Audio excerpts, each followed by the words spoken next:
Bonsoir à tous. Si cette émission existe, c'est parce que l'époque est aux remises en question.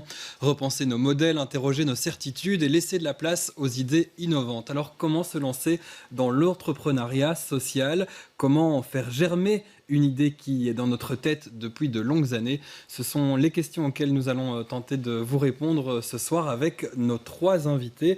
Bonsoir Anna Clarac, vous Bonsoir. êtes à l'initiative de ce projet assez original qui est le Coty Sauna. C'est un sauna qui se déplace un peu partout Oui, dans c'est Bruxelles. ça. Exactement. Et là, récemment, j'ai été dans le parc de Forêt, dans le parc Royal aussi, et au Grand Hospice. Un tout petit sauna, on le verra en image, on aura la chance de le voir, d'aller le visiter, mais qui veut créer du lien social et puis qui veut un peu changer les habitudes ici à Bruxelles pour ramener des habitudes plus finlandaises. Vous nous Exactement, expliquerez c'est ça. pourquoi. En face de vous, Élise François, bonsoir. Bonsoir. Vous travaillez pour Déclic en perspective. Alors Déclic, c'est une association qui permet justement de guider les personnes qui ont envie de se lancer dans des projets innovants en économie sociale. C'est ça votre marque de fabrique? Exactement. Donc, on est une petite structure de 4 membres porteuses du projet, entourées bien sûr de notre conseil d'administration, assemblée générale, qui sont composées de nos décliqués,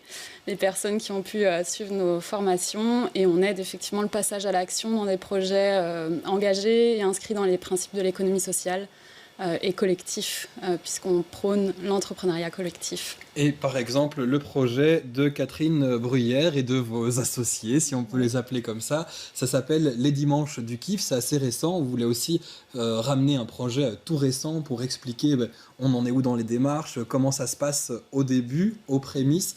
Les Dimanches du Kiff, c'est un rassemblement entre personnes qui ont envie de s'interroger, qui ont envie de s'informer, de s'entraider. Expliquez-nous en 2 mots. Oui, donc le principe des Dimanches du Kiff, c'est de proposer une journée ou une demi-journée ouvert à tous et gratuit, où on va mettre en avant l'échange de savoir-faire. Et donc, il va y avoir plein d'ateliers, avec certains ateliers où c'est vraiment des savoir-faire pratico-pratiques, et d'autres, ça peut être des échanges sur des thématiques, des discussions. C'est très participatif, donc les thèmes peuvent être variés, parce qu'en fait, on invite les participants qui le souhaitent à proposer eux-mêmes des ateliers. Même et tout si ça nous, se réfléchit ensemble et en fait ça fait partie aussi de la logique qu'on apprend chez Déclic. On reviendra sur tout ce principe de collectivité, comment ça se passe quand on veut se lancer dans un projet pour que ça se passe bien. Avant ça, je vous propose de retourner de manière collective aussi dans notre sauna, notre fameux sauna, parce qu'on est venu vous voir, Anna, c'était dans le courant du mois d'octobre, le 16 octobre exactement. Alors on est en plein début de l'automne, il ne fait pas très chaud, le ciel est bleu. On va voir des images de cette journée où vous installez ce sauna mobile au Grand Hospice. Expliquez-nous déjà comment ça se passe. C'est quoi, des plaques de bois que vous devez réassembler à chaque fois? C'est un sauna qui est montable et démontable. Donc à chaque fois, je dois quand même le transporter. Ça prend un peu de temps, mais c'est en moins de 2 heures, il est monté. Il est là, on le voit. Donc Oui. un sauna qui marche au feu de bois avec ces fameux cailloux au-dessus. Ceux qui ont l'habitude des saunas finlandais le savent.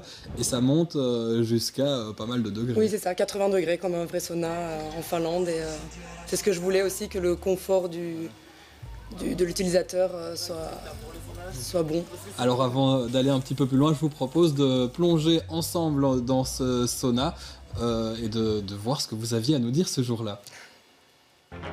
Salut, moi c'est Anna de Coty Sauna et j'ai installé mon sauna au Grand Hospice aujourd'hui. Allez, venez.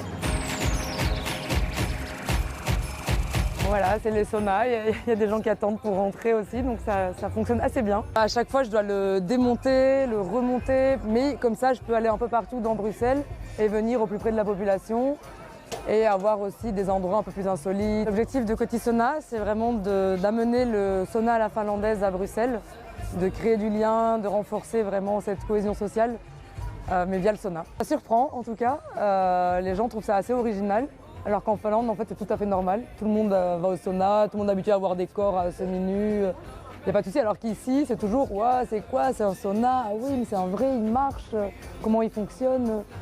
Et puis ouais, c'est assez rigolo, mais finalement il y a quand même une population à Bruxelles qui est prête pour ce genre de projet quand même aussi.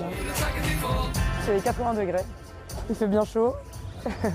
Les gens ils sont bien rouges, c'est chauffé au feu de bois et en fait c'est une chaleur qui est complètement différente du chauffage électrique. C'est assez agréable. Il n'y a pas vraiment de minimum ou de maximum, c'est chacun doit vraiment ressentir, être à l'écoute de son corps. Mais une dizaine de minutes généralement, je dirais une dizaine de minutes. Et puis prendre le temps de prendre une douche froide, de se poser aussi, de ne pas retourner tout de suite.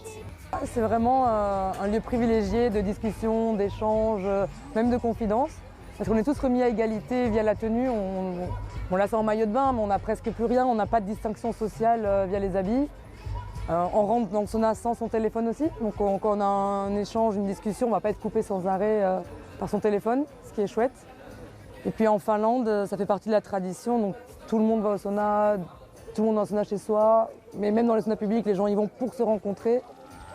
Et en fait, on se sent bien tous ensemble. Et puis, un des avantages, c'est que là, c'est gratuit, donc c'est accessible à tout le monde. Il n'y a pas de barrière financière. 6, 7, 8, 9. 9, je crois que j'ai jamais eu 9 personnes dedans en même temps. Ça donne envie d'y retourner et d'aller tester le sauna. Ça vous donne aussi envie, Élise et Catherine, un petit sauna en plein air à Bruxelles, vous iriez? Oui, vraiment. Puis en plus, on a la chance d'être dans un même espace où il y a un espace de coworking géré par Comuna, qui est une ASBL aussi dans l'économie sociale. Et voilà, donc j'espère qu'on pourra tester. Le projet. Alors, on l'a dit en quelques mots, vous êtes à moitié finlandaise. Vous aviez vraiment envie d'amener cette pratique dans la capitale, là où vous vivez, parce que ça vous manquait en fait. Oui, c'est ça. En fait, j'avais un peu fait les tours des saunas à Bruxelles et je n'avais jamais vraiment trouvé le sauna que je recherchais, où je pouvais jeter de l'eau sur les pierres, qui était assez chaud, et aussi où les gens pouvaient discuter entre eux. Souvent, c'est des saunas silencieux. Et en périphérie de Bruxelles, donc dans le centre. On est plutôt dans des centres wellness où c'est le bien-être qui est priorisé. Vous, c'est plutôt le lien social avec cette notion de bien-être, évidemment. Quand même, oui, c'est ça. On ne peut pas empêcher le sauna de nous faire du bien. Il fait chaud, on sue, donc ça libère des toxines. Ça fait du bien contre le rhumatisme et pour plein d'autres choses sur la santé. Mais oui, c'est le lien social qui est le plus important ici, je pense. Alors, comment c'est venu cette idée? Racontez-nous. Quand vous vous êtes dit, tiens, c'est possible de lancer ça ici à Bruxelles? Eh bien, en fait, au départ, c'est un peu parti d'une blague ou d'un rêve où je me disais, tiens, ce serait chouette qu'il y ait un sauna comme ça et comme ça à Bruxelles. Un ami me dit, tu as qu'à le faire. Et au final, quelques jours après, je tombe sur une annonce de Déclic en perspective, justement, pour le Déclic Tour. Parce que vous avez travaillé aussi avec cette fameuse association Déclic en perspective qui accompagne. Je fais partie du premier Déclic Tour pour passer en fait de l'idée à l'action. Et au final, je me suis dit, finalement, c'est possible de faire un sauna à la finlandaise à Bruxelles, même avec peu de moyens. Est-ce que vous avez besoin de Déclic en perspective et des autres organismes qui vous ont aidé? C'est quoi? Quand est-ce qu'on passe à l'action? À quel moment on se dit, en fait, c'est un rêve, c'est une blague, là, concrètement, c'est possible? Il fallait que j'ai suffisamment confiance aussi, que j'ai les outils, un peu quelques connaissances. Et après, il faut juste oser se lancer. Il faut y aller. C'est ça, Élise François, que vous proposez. Comment ça se passe quand on vient chez vous pour un stage, pour des questions, pour écouter peut-être des conférences, des moments collectifs? Comment vous essayez de faire passer de l'idée à la concrétisation? Mais alors, il y a plusieurs types de formats, justement. On explique beaucoup, on réfléchit avec les personnes qui viennent à nos formats sur qu'est-ce qui ne va pas dans la société dans laquelle on se trouve, qu'est-ce qu'on a envie de changer, comment on peut proposer l'économie sociale comme vraiment une alternative à l'économie capitaliste, en ce qu'elle cherche d'abord à répondre soit à des besoins sociétaux, soit à l'intérêt collectif. Et puis on aide justement par notamment des formations d'émergence à avoir des outils pour passer à l'action grâce à du prototypage de projets, par exemple, mais aussi le fait de créer des communautés autour de ces personnes pour qu'elles se sentent soutenues, qu'elles puissent... C'est un réseau parfois aussi, en fait, qui permet de se lancer. Je vous propose d'écouter des témoins qui ont participé à ces formations, ces moments d'émergence, comme vous les appelez. Ça s'appelle La Ruche, et c'était il y a quelques semaines, je crois. C'était pendant le confinement que ça s'est produit? C'était un peu avant. Fin 2019, je crois, ou de 20. Juste avant que tout ça nous arrive. Ouais, voilà, c'est ça. Regardez, écoutez ce qu'ils ont à nous dire. Les outils qu'on est en train de recevoir sont pour moi très utiles. Il y a beaucoup d'autoréflexion, mais une autoréflexion assez guidée. C'est très différent parce que moi tout seul aussi j'ai passé du temps à réfléchir sur ce que je veux faire, sur mon projet, tout ça, avant que je sache que ce stage existait. Mais après ici d'être en groupe et d'avoir des questions spécifiques, ça t'aide vraiment à avoir plus clair dans ce qui est possible, dans ce que tu pourrais faire et comment le faire. Ça clarifie beaucoup de choses en fait, rien que le fait d'être accompagné, de rencontrer des gens, ça permet de recentrer et de sentir, ok là on sait qu'on est sur la bonne voie, ok là on sait que c'était juste, oui ça certifie des choses. Ça m'a permis de me confronter à des questions auxquelles peut-être je voulais pas me confronter ou que j'essaye d'éviter, qu'en fait je dois vraiment me poser. Est-ce que j'ai envie d'entreprendre? Est-ce que j'ai envie que ce projet en fait soit le projet qui me rémunère? Combien de temps je veux passer à ce projet? Comment je vais m'y retrouver financièrement?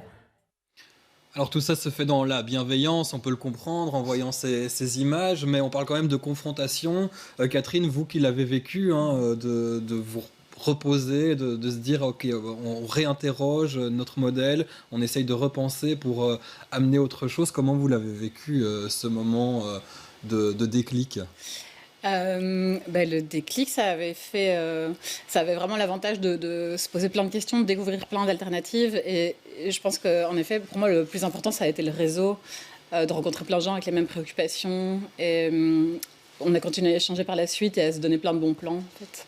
Alors les dimanches du kiff, finalement, c'est pas loin de ce que propose Déclic et c'est de le refaire une fois par mois ensemble avec les personnes qui ont envie d'y participer. On va voir des images aussi à quoi ça ressemble. La dernière édition c'était dimanche dernier, il y a 2 jours, donc c'est tout frais. Vous vous rassemblez dans un bâtiment de CIU et il y a plusieurs activités possibles. Par exemple ce jour-là on peut revenir sur ce qui était possible de faire. On voit le programme d'ailleurs. Oui, donc il y a eu un atelier Ikigai, c'est un atelier de développement personnel pour mieux se connaître, un atelier réparation vélo, moi j'avais proposé un atelier de dessin méditatif, il y avait des discussions sur les voyages écologiques ou sur la consommation d'énergie de tout ce qui est informatique, donc ça peut être super varié. Et la fois d'avant, on a fait du dentifrice. Donc on apprend, on s'informe et puis on apprend aux autres. Ça veut dire que vos participants et participantes peuvent aussi donner des tips, des formations si elles ont envie. C'est ça, il y a les deux. Il y a le plaisir pour ceux qui n'ont pas envie de donner un atelier, mais qui aiment bien toucher à tout et découvrir des choses et découvrir des gens, il y a ce plaisir-là. Mais pour ceux qui ont envie de tester dans un cadre vraiment bienveillant et sans prise de tête, de tester ce que ça fait de eux-mêmes devenir animateurs, c'est vraiment le lieu pour. Et c'est aussi dans l'intérêt de montrer à chacun qu'il a des savoirs qui peuvent être intéressants pour les autres, et donc ça valorise les connaissances de tous. On a tous des choses à s'offrir les uns les autres en fait. Et on s'interroge aussi sur nos modèles de société, sur les modèles capitalistes qui nous entourent. C'est ça aussi le but de Déclic en perspective en général. Est-ce que vous sentez que de plus en plus de personnes, de bruxelloises ici précisément, s'interrogent sur leur carrière? Alors vous par exemple Anna, est-ce que vous pouvez nous rappeler ce que vous faisiez avant? Alors j'étais dans le domaine de la traduction, mais dans le développement commercial, donc complètement rien à voir. Voilà, donc dans une entreprise plutôt rentable, qui cherchait à avoir de l'argent. Et c'est ça aussi où vous vous êtes dit, je peux plus continuer là-dedans. Il y a eu. Je pense qu'il y avait un peu de ça et j'avais besoin de trouver un peu de sens dans ce que je faisais et aussi de faire quelque chose où je pouvais mettre mes valeurs en avant aussi, et puis peut-être de faire quelque chose d'un peu plus local et autour de l'humain aussi. C'est ça que viennent chercher vos participants et participantes. Élise François, je vous le demandais tout à l'heure, désolé. On a allongé. Mais effectivement, on a beaucoup de participantes, soit qui même parfois sortent des études et en fait se disent mais j'ai l'impression que le monde du travail ne va pas répondre à mes besoins, mes valeurs. Comment on pourrait faire autrement? Comment est-ce que je peux être vraiment acteur de mon quotidien? Et nous, on propose l'économie sociale, bien sûr, comme un moyen de changement, comme une façon aussi de revoir l'entreprise, de remettre de la démocratie dans l'entreprise. Mais on explique aussi qu'il y a d'autres moyens d'action pour changer les choses. Ça peut passer par du bénévolat, intégrer aussi une entreprise d'économie sociale déjà existante, faire d'autres types d'actions qui existent. Ou être une entreprise et repenser aussi sa manière, sa hiérarchie, etc. Ça fait partie aussi de vos missions? Nous, on ne propose pas ce type d'accompagnement jusqu'à présent. On est vraiment dans les premiers pas d'un projet, donc dans le lancement, on se situe vraiment en amont des incubateurs, par exemple comme CoopCity, qui est vraiment notre partenaire clé en économie sociale. Donc en fait, on s'adresse vraiment au collectif naissant pour expliquer comment chaque personne, avec leur propre singularité, peuvent essayer de faire ensemble pour se compléter aussi, pour se dire de qui j'ai besoin pour faire telle ou telle chose, de qui je dois m'entourer pour que mon projet soit plus solide aussi à plusieurs.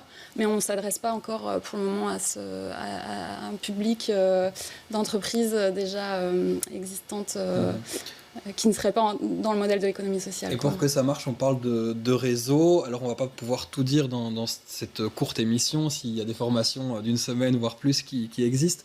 Mais Catherine et puis Anna, qu'est-ce que vous donneriez comme conseil aux personnes qui voudraient se lancer aussi, vous qui maintenant avez lancé votre projet, quel que soit son degré Oui.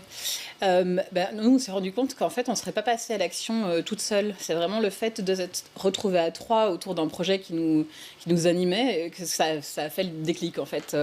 Donc, il y a vraiment ce côté s'entourer. Et pour ça, je conseillerais de parler aux gens autour de soi des projets, des idées qu'on a, même si ça ne nous semble pas sérieux au début ou qu'on lance ça un peu comme ça. Enfin, c'est vrai que nous, l'idée, elle est venue un peu par hasard. Et puis, le fait que les autres adhèrent, on a fait, allez, go, on y va, quoi. Y croire. Une fois qu'on a du soutien, évidemment, ça devient plus réel. Anna, c'est dans le même sens? Je suis d'accord aussi, oui, s'entourer et puis en parler. En fait, au début, plus j'en parlais, plus ça devenait réel. Et en fait, plus les gens entendaient parler aussi du projet, et plus je ne pouvais plus faire marche arrière. Après, une fois que j'étais lancée, j'étais associée au Sona, en fait. Et puis, à partir de quel moment on se dit, ça y est, je peux lâcher mon boulot, je peux espérer que ce projet me rapporte un jour, si c'est le cas ou pas? Moi, j'ai été accompagnée aussi par Green Lab. Et donc, c'était un accompagnement de 6 mois quand même, très, très complet. Et là, je me suis dit, c'est bon, j'ose. On est dans un groupe, il y a 30 autres entrepreneurs aussi. Green Lab, c'est un outil régional aussi. De Bruxelles, c'est ça. De la région bruxelloise. Oui. Donc, il y a moyen aussi de... Et ça, vous pouvez reguider aussi les gens qui viennent vers chez vous. Voilà, après notre passage ensemble, vous pouvez aller suivre telle formation.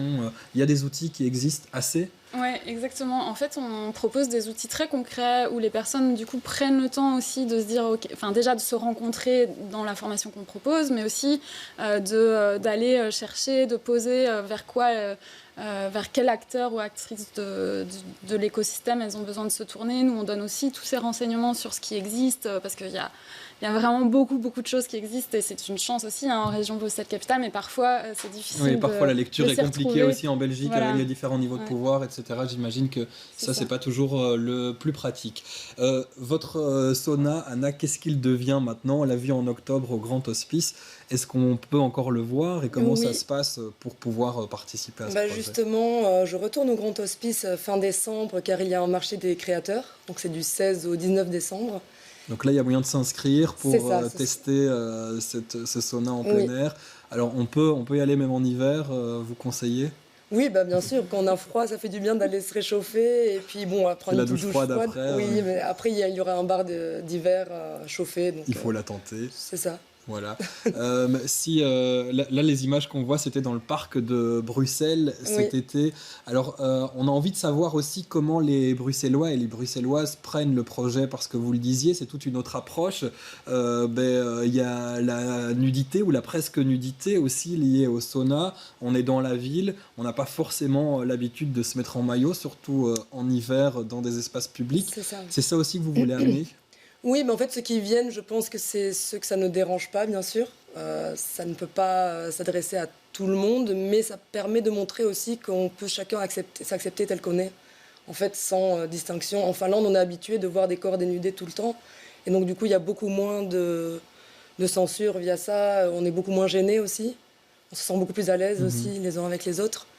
Et là, ce qui était assez amusant, c'était aussi de voir le contraste entre ces personnes habillées et les personnes peu vêtues. Finalement, dans un objectif de dédramatiser. Développement personnel, ça peut aussi aider de participer au sauna. De s'accepter mieux. Oui.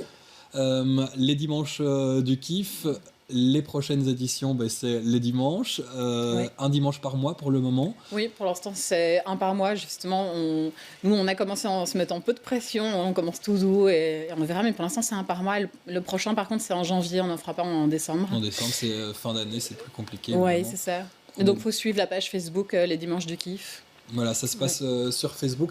Et qu'est-ce que vous retirez maintenant de vos premières éditions comme côté positif? Qu'est-ce qui marche bien et en quoi vous êtes satisfaite et vous avez envie de continuer? Il y a vraiment la satisfaction d'être passé à l'action. Enfin, rien que concrétiser une idée, c'est vraiment très agréable. Ce qui nous plaît le plus, c'est quand les gens repartent de là en nous disant qu'ils ont passé un super moment, qu'ils ont adoré telle activité, qu'ils ont découvert des choses. Ou quand on entend deux participants faire connaissance et se motiver l'un l'autre à proposer un atelier la fois d'après. Enfin, ça, c'est assez génial. Voilà. Ça va faire un peu question aussi, limite déclic en perspective, mais comment vous pourriez vous améliorer? Qu'est-ce que vous avez envie de changer? Ou peut-être qui intégrer aussi dans vos activités? Comment essayer de toucher des populations variées, par exemple? Déjà, ça peut pas mal dépendre du lieu, parce que comme on commence tout doucement et on gagne pas d'argent, donc on a trouvé un lieu gratuit qui est mis à disposition. Donc évidemment, si on trouve des lieux mis à disposition dans différents quartiers, peut-être ça peut aider. Donc bienvenue si quelqu'un a un endroit à nous proposer. Et comment s'améliorer? On est à l'écoute des retours. Donc pour l'instant, ça fait que 2 fois. Au plus il y aura des gens, au plus on aura des retours et on verra comment on adapte le projet. Pour un jour peut-être qu'ils prennent encore une autre direction, vous n'êtes pas fermé évidemment? Non, moi à la base, mon idée première c'était de faire une semaine entière. Mais comme on a chacune des vies très remplies, on commence comme ça, une fois par semaine, une journée, une fois par mois. Et puis ça peut complètement évoluer en plus gros ou pas, enfin à voir on se laisse porter. Le déclic en perspective, c'est le déclic tour, ça se passe en été. Et puis les formations, la ruche comme vous l'appelez, quand est-ce qu'on peut s'inscrire si on a envie, si nos téléspectateurs et téléspectatrices ont envie de se renseigner? Oui, ça se passe où? donc on a une prochaine ruche qui aura lieu à Liège. Je vais essayer de ne pas me tromper sur les dates, mais sinon c'est sur le site, c'est 1er, 2, 3 avril et 22, 23, 24 avril. Et le déclic tour, ce sera la première semaine de juillet.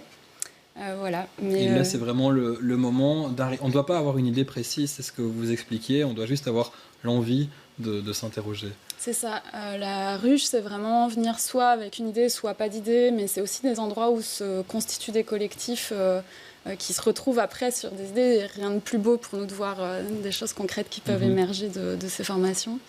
Et le déclic tour, cette fois-ci, on va vraiment s'immerger pendant 6 jours en collectif pour réfléchir à des thématiques spécifiques d'un territoire en Belgique francophone. Donc plusieurs thématiques.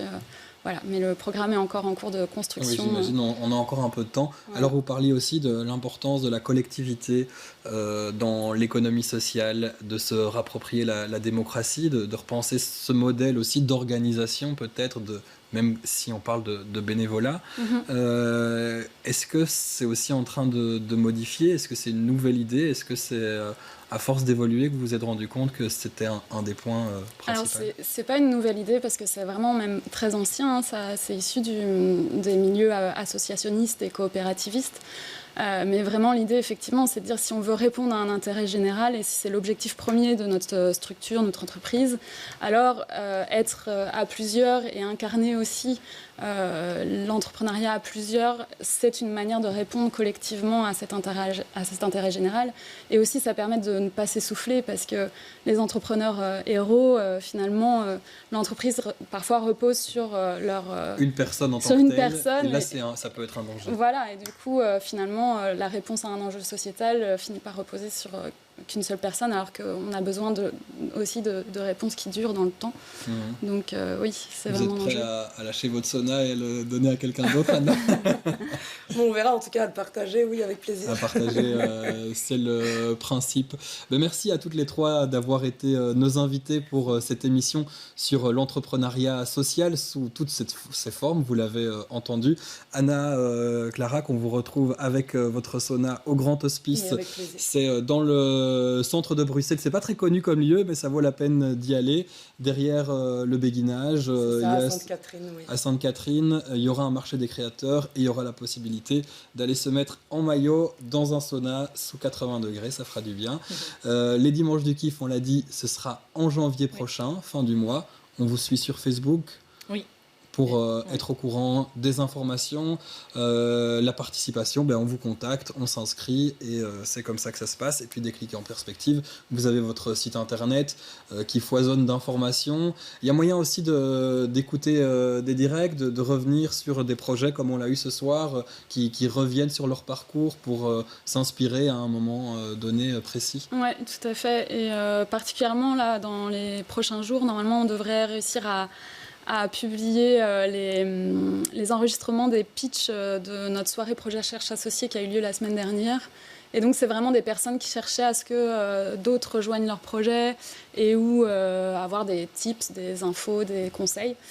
Donc voilà, on devrait publier ça sur notre page aussi assez vite. Merci à toutes les trois. Vous l'avez vu ce soir, l'entrepreneuriat social s'accorde au féminin. Il y a plein d'autres projets à découvrir. C'est le but de cette émission.